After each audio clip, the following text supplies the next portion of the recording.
aí, galerinha, bem-vindos a mais uma aula do Curta Matemática.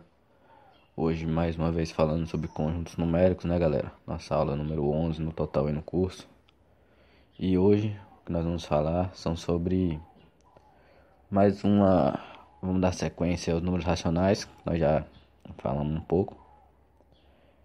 E vamos falar aqui hoje, para começar, sobre que nós também temos o conceito de módulo nos números racionais. Se vocês lembram lá o conceito de módulo nos inteiros, qual que era? Que era se o x, um número, é menor que zero, o módulo dele vai ser o oposto. E se um número for maior que zero, o módulo dele vai ser ele mesmo. O que significa assim de maneira simples é que sempre vai ser positivo, né? Por exemplo, aqui nós temos o menos meio, vai ser igual a meio, o módulo de menos meio igual a meio, e o módulo de um terço igual a um terço. Ou seja, de forma simplificada, o módulo de um número é sempre ele o valor positivo, o valor absoluto.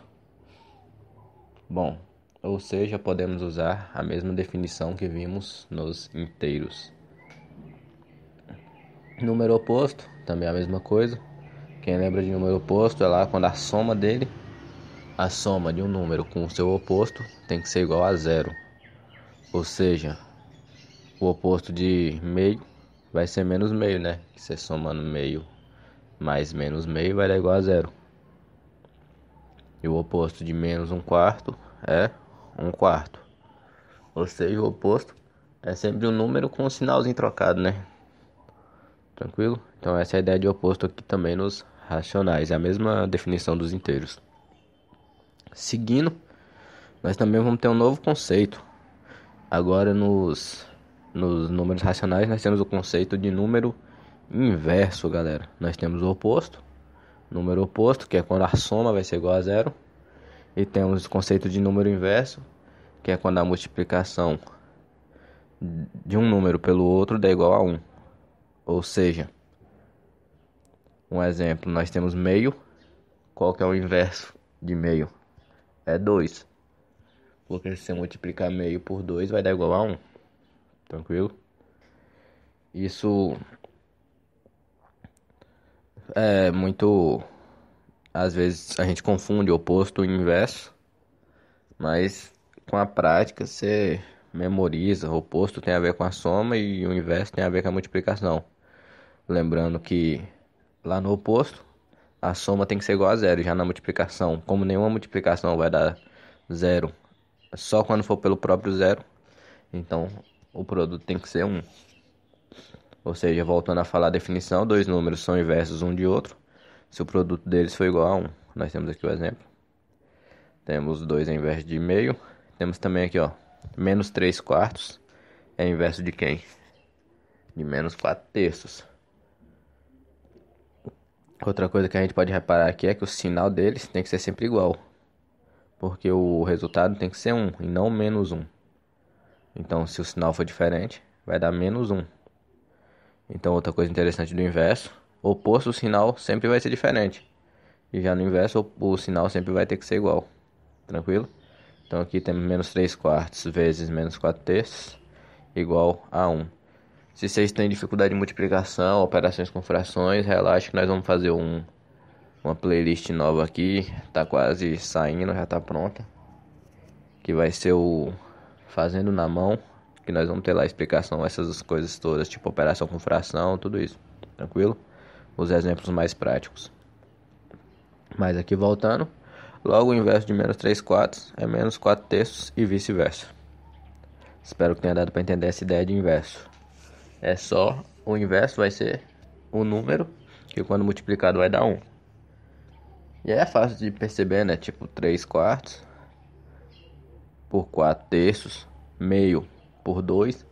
Lembrando que sempre quando você tem um número natural, ele pode ser também escrito como se ele tivesse sobre 1. Então dá pra você ver que você só vai mudar, né? O que tá em cima vai pra baixo, o que tá embaixo é pra cima. Tem uma música assim, né? Vamos lá. Além dos números racionais, ou seja, dos números que podem ser representados na forma de fração, nós vamos ter outro conjunto, galera, que é o conjunto dos números irracionais. E esse daí nós vamos ver que são os números irracionais. Temos aqui um exemplo, a raiz de 2. Olha o seguinte, a raiz de 2 ela vai ser 1,41, 32, 13, 5 e esse reticências por quê? Porque segue. Ou seja, não tem. Você pode fazer a conta aqui que você vai achar número até o. Não sei se vai ao infinito. Então, até hoje, procurando de alguns números irracionais, acho que a raiz de 2 é um deles. E não se sabe onde é que está o fim. Mas o que é o interessante? Nós vimos lá nos racionais, que você pode representar por fração, porque ele tem a dízima, o máximo que ele pode ter, assim, infinito, vai ser a dízima periódica. Só que a dízima periódica você consegue encontrar a geratriz dela. Porque ela tem uma periodização, né? Tem exatamente por ter o período, ela repete, tem uma racionalização, por isso que é números racionais. Ele tem uma sequência lógica. Vai ser sempre o mesmo número, então o mesmo período. E já aqui não, você vê que 4, 1, 3, 2, 1, 3, 5, não tem lógica alguma. Então por isso que esses aqui são os números irracionais, que são os números que não podem ser representados como fração. Então aqui, veja que não existe o período. Os números racionais são números que não podem ser representados por frações, por suas casas decimais não possuem uma ordem específica. Outro número irracional I é o número π, que é o 3,14. Esse número tem que ser um pouco mais conhecido, né? Que ele é a relação do diâmetro da circunferência pelo seu diâmetro. Da medida da circunferência pelo diâmetro. E ele também é assim, né? Tipo, não vai ter lógica, não vai ter uma sequência lógica desses números decimais. E aí, quando a gente precisa trabalhar com número racional, o exemplo 3, o π, ele pode virar só 3,14, que é um negócio que a gente pode chamar de truncar um número, que vai ser exatamente isso, você aproxima ele, que aí você vai ter uma diferença ínfima, né? Porque você vê que esses números aqui já vão estar, tipo, numa precisão muito grande.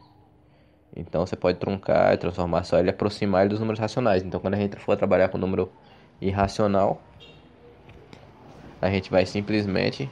Tá errado esse trem aqui, mas... A gente vai simplesmente truncar e vai transformar ele, aproximar ele de um número racional. Pode ser truncar ou pode ser também fazendo aquela aproximação que eu vou explicar ela mais pra frente, que é por exemplo aqui. Se fosse passar de 3 casas decimais, esse 1 aqui viraria 2. Por causa que aqui temos o 5, né?